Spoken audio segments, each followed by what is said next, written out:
Welcome to the Hospital Finance Podcast, your go-to source for information and insights that can help you stay ahead of the challenges impacting healthcare finance. And now, the host of the Hospital Finance Podcast, Michael Passanante. Hi, it's Mike Passanante, and welcome back to the award-winning Hospital Finance Podcast. Many of you in our audience may be familiar with the hospital wage index, but there's a certain area of it called geographic reclassification that if you're not really focused in and paying attention to, you might be missing out on some reimbursement opportunities. So to help us understand more about what geographic reclassification is, I'm joined by Cody Bales, who is a reimbursement consultant with us here at Besler. Cody is a certified public accountant and a certified healthcare financial professional. Cody, welcome to the show. Hey, Mike. Thanks for letting me join today. We're looking forward to this. This is going to be, I think, a very interesting topic and quite an education for some of us. So why don't you start out by telling us what geographic reclassification is? Okay, sure. CMS uses certain data to assign each subsection D hospital into what is called a CBSA, or core-based statistical area. So for each CBSA, an average hourly wage level is established through data that is submitted by hospitals with their regular Medicare cost reporting. Medicare then will ultimately adjust IPPS payments made to hospitals based on that wage level versus a national wage level. This is all kind of spelled out in Medicare payment rules. Now, the wage level of any given area, or CBSA, is then, of course, a function of the hospitals within that area. Wage data is aggregated from all hospitals located in the area. Aggregated wages divided by aggregated hours gives you average hourly wage. So, therefore, the average hourly wage value for a specific hospital is very much dependent on their geographic area. So then where does geographic reclassification come in? Medicare rules actually provide that hospitals have the option, if certain criteria are met, to request reclassification or redesignation, as it's sometimes called, from one geographic area to another. Hospital can go from rural to urban CBSA, rural to rural, or urban to urban. Now, this process commonly comes into play for hospitals that share labor force characteristics more with another area than their home area, but in reality, hospitals may have this option to reclassify under numerous circumstances.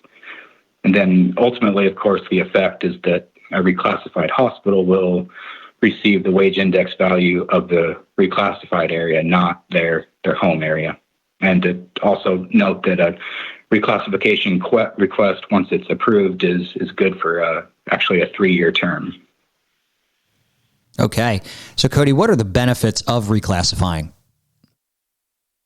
Well, the benefits can be profound. Again, Medicare adjusts operating payments made to hospitals based on the calculated wage level that is specific to a hospital's home geographic area. So hospitals that request and are subsequently approved for redesignation to another area can receive a higher wage index, which, in turn increases the adjustment factor for DRG payments, which of course results in an increase to operating payments made by the hospital for Medicare. So that's a big deal. Even a seemingly very small increase to a wage index value, say from 0.93 to 0.97, can really translate into millions or tens of millions of dollars in revenue from Medicare each year. All right, so let's get into the specifics. How does a hospital apply for a reclassification? Yeah, reclassification requests are handled by the Medicare Geographic Classification Review Board, which is kind of a mouthful and often simply referred to just as the MGCRB, or the board. The board publishes instructions and information about the application process, which is all handled 100% online through a portal. Hospitals are no longer allowed to submit email or paper requests. So hospitals that are interested in applying must first gather all their necessary supporting documentation.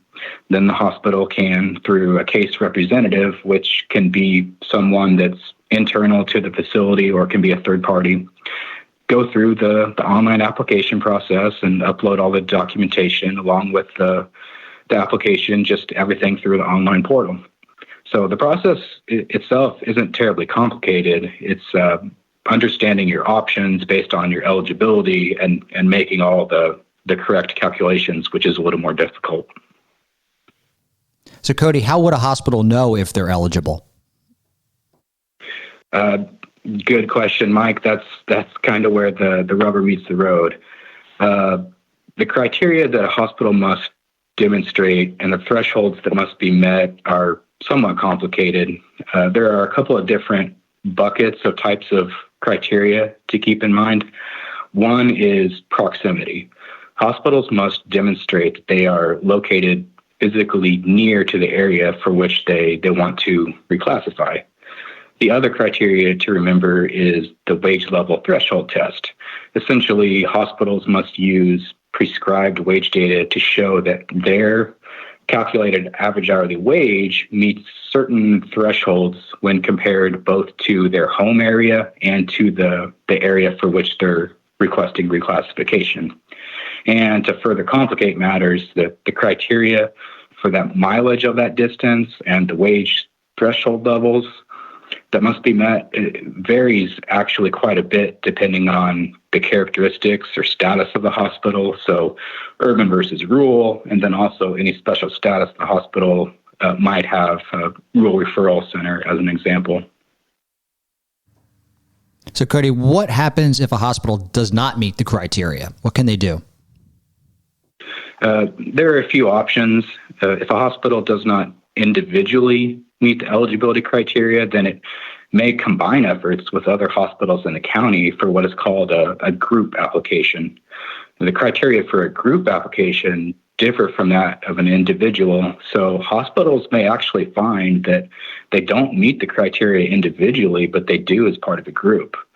Note, however, that all hospitals in the county must work together to jointly apply. And I would also say that hospitals should take stock of any and all special statuses they may be able to obtain. This would be in reference to rural referral centers, so community hospitals, Section 401s. As I just touched on, having one or more of these statuses will loosen the criteria and definitely open up your eligibility options a little bit. And the last recommendation I would offer in the case of a hospital that finds that they're not eligible is just to fully assess the wage data being submitted through the Medicare cost report. If something's being missed or something's not being reported properly through those worksheets, the hospital really could be inadvertently causing themselves to be ineligible when they really should be. Are there any pitfalls to watch out for? Great question. This is a fairly complicated area, so there are unfortunately a few areas to get tripped up. Obviously, first and foremost, a hospital should be meticulous in fully evaluating the most beneficial move. Which area to choose for reclassification, individual versus group, or even not reclassifying at all might be the best option. One specific pitfall I always like to bring up relates to the out-migration adjustment. Hospitals in certain counties receive what is called an out-migration adjustment, which is a positive adjustment to a hospital's wage index based on commuting patterns that are specific to that county. Now, it's extremely important to weigh the benefits of reclassification away from these counties, as a hospital cannot simultaneously receive the geographic reclassification benefit in addition to the out-migration adjustment. And just lastly, I would say that hospitals should, even after applying for reclassification, continue to evaluate that benefit. The relevant figures can and do change between the time of application and the actual effective date of the reclassification. So, and then of course there really is no guarantee of what other hospitals may choose to do. So that's another item to kind of keep in mind. And of course, our reimbursement team here at Besler can help your hospital navigate the nuances of geographic reclassification. If you'd like to learn more about this topic, Cody has delivered a webinar called Geographic Reclass 101. And you can head up to our website, go to the Insights section, click on the Reimbursement tab, and you'll get a recording of that webinar there. So we invite you to take a look at that. Cody Bales, thanks so much for joining us today on the Hospital Finance Podcast. Thanks, Mike. This concludes today's episode of the Hospital Finance Podcast. For show notes and additional resources to help you protect and enhance revenue at your hospital, visit Besler.com/podcasts. The Hospital Finance Podcast is a production of Besler. Smart about revenue, tenacious about results.